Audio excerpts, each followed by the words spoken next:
Hello everyone, AZ here. In this video, I'm gonna be describing pretty much my experience of the Joy of Creation story mode. Mainly because I feel like I should describe what I've learned and maybe help potential new players who want to try this game out after this being released like, I don't know, 4 years by now. Somehow you haven't played this yet. So if you want to play this and you have a decent laptop that can render this game, download it. Take a shot. Just know you might encounter some problems like the game's crashing, but if you're lucky enough, you might be able to play this with your internet on. But I'm not lucky, so in the end, I had to turn off my internet. Yeah, so that's why I can probably never live stream this game. But without further ado, I'm going to tell you my experience throughout everything so far. Starting off with the bedroom, okay? Starting off with the bedroom. What I have learned from this, however, is this might seem easy because, first of all, the color scheme indicates that this is easy, besides the attic, which is literally red, and indicates that's hard. But bedroom is actually harder than these three. Okay, bedroom is harder than these three for the sole reason of luck. That's right, bedroom is actually luck based, because if you have seen everyone's playthroughs already, you can realize that not all playthroughs are the same. I mean, I guess living room also has a little bit of luck tied to it, but it's kind of manageable and it's not to a deadly degree. But the thing is, bedroom has the biggest amount of randomization we have ever seen in an easy level.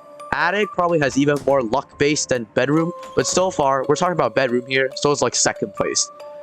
Why do I say this is luck based and that's why it makes it hard? Well, here's the thing. Skill plays a very small part in bedroom. You need a minimal amount of skill to know what to do, but even if you do know what to do, if luck screws you over, skill won't help you. Like, for example, one time I got Foxy, Freddy, and Chica coming at me at the same time. So, of course, I died because, you know, Foxy came right over me and I had to sleep before Chica left, and because Chica doesn't want me to sleep, she stuns me, and then since Freddy is looking at me through the window, he kills me. So yeah, skill doesn't do shit if you have luck. Well, like, if you don't have luck. So yeah, that's why I don't like bedroom that much, because it's completely luck based. Now, moving on to the living room. The living room still has a little bit of luck based, but this time skill mostly plays a big part here. Skill is indicated for how well you time and how well you manage and listen for the animatronics, like Chica and Bonnie, for example, and Freddy and Foxy. Freddy and Foxy are separate from Bonnie and Chica. Bonnie and Chica are basically just hearing based, although Bonnie gives you a slight amount of time before he busts through the door. Chica, however, doesn't. You just have to listen to her grr sound, and when you do hear her grr sound, stand up from the sofa. Do not turn, okay? Do not look around, because Chica, I think, can appear from either the left or the right, because the grr sound comes from both sides, I've realized, from other people's playthroughs sometimes. So do not look around, or else she will still stun you. What you would do is just immediately stand up, and without even like 2 seconds down the drain, she would be gone, okay? Because the grr sound will stop. Freddy and Foxy are in a different category, which is just pausing and unpausing and knowing how to pause. If you have looked my playthrough, you would see how I paused them before. And yeah, that's just the living room. Office is almost completely based on skill. There's a little bit of luck, but the luck is very tiny, okay? The biggest amount of luck that can screw you over, I think, is Freddy.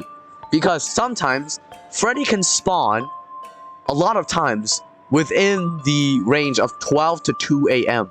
And if you flash him, and as you all know right now, you need to flash him 12 times in order to beat the night. Well, you flash him more than 10 times, and then you get to 6 a.m., and then Freddy will let you beat the night because you've confronted him enough. At least that's what the game is like in Office. And there's other luck bits involved, which is Foxy and Bonnie. Bonnie can randomly go to whatever 3 cameras, but you guys just need to know, even if you have 2 cameras down, the thing is still playable. If you have Flash Freddy enough. Because Foxy, I've learned, can only appear in the cameras that are online. Thank God for Nixon, because he did not force us to, if Bonnie knocks your camera down, and you have 2 left, Foxy doesn't appear in the offline camera. Because then it would just be unfair. Well, to be honest though, I've never actually tried playing Office using only 1 camera that is left. So maybe my advice stands corrected. But there is a little bit of luck involved. Mostly skill for Chica and timing for Foxy, Freddy, and Bonnie. It's pretty simple once you get the hang of it. For me, Office is like the most easiest level out of all of the 5. And for like the middle hardest, like literally in the middle of the game, it's not hard at all. Once you get the things correctly, this is probably the most easiest level ever. Moving on to Basement. Basement, I feel like there is 0 skill involved because the playthroughs are basically entirely the same, almost. There are certain orders that you have to follow in certain places, and if you don't do it correctly and just randomly do stuff, like for example the room 4 where you have to collect a hat, a guitar, a cupcake, and a hook and put it in the furnace, and if you do it in the incorrect order, you can die a billion times. So there's mostly skill involved. There's no luck because every action you do, if you do it in the wrong order, affects you. So in a way, so there's no luck involved in Basements. And once you get the hang of it and memorize the codes and stuff, you're good to go. Once you get the hang of like how you maneuver across the endoskeletons, you're good to go, guys. Good job. You can beat Basement, no problem. And now the Attic.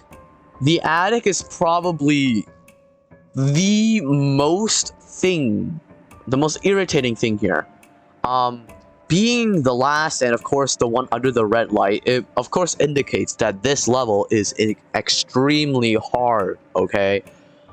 That's not to mention the fact that luck plays an even bigger part in this one than skill does.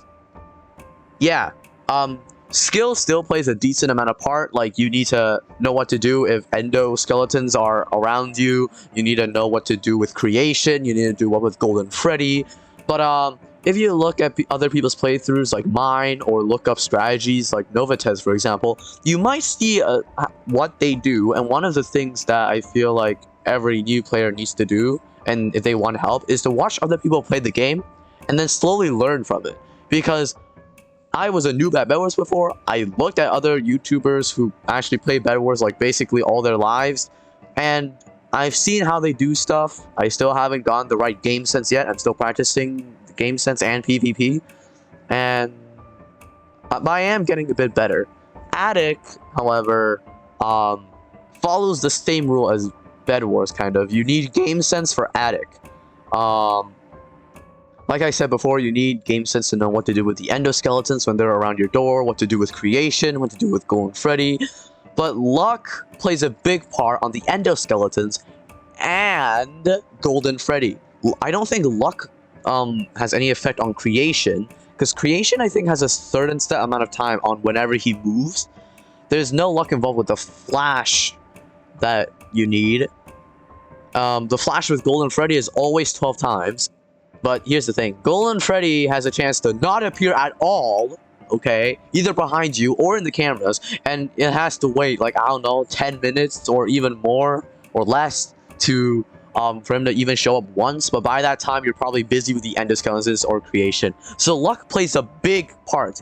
But if luck screws you over, but not to a deadly extent, and you have the skill, you can actually beat Attic For example, yesterday, I was playing Attic, Golden Freddy was being a bitch, the endoskeletons were being an even bigger of a bitch, because there was like running endos from left and right, and so many endoskeletons coming like without even a break. So yeah, I was just like, oh my god, are you serious right now? But because I had enough game sense, I was able to evade them, flash Golden Freddy 12 times, keep creation this time in the living room now, not in the bedroom like my recorded playthrough, but this time it was in the living room. And I ended up winning the game. So yeah, that is my take on the joy of creation and like everything here on what the game is like. So I hope you guys now know what every level requires you to do. Well, requires you to do as in not me telling you exactly how to play it all the way through, because you can technically listen to Michael's phone calls for the first two levels, listen to I think Scott's audio recording for himself in Office. Basement is self-explanatory on its own. You can watch the things tutorials if you want, and Attic is also the same thing. So yeah, I really hope you got at least some logic on what to do. I probably wasted your time by just rambling on the main menu, because we don't have enough editing powers and time to do it to make this like a professional looking video, so I decided I should just do it like this. And as we linger on the floating spirit of Golden Freddy, I'm gonna go record another video talking about the lore about the joy of creation. This is probably going to be a very grave one, but I'm also thinking about doing a theory that sounds completely absurd, but the theory is not for the joy of creation or FNAF, it's actually for Minecraft Manhunt. You heard me correctly. I had a theory for Minecraft Manhunt. So leave a like down below and subscribe if you want to see more videos of either gameplay or try not to laugh or something like this. And I'll see you guys next time. Bye.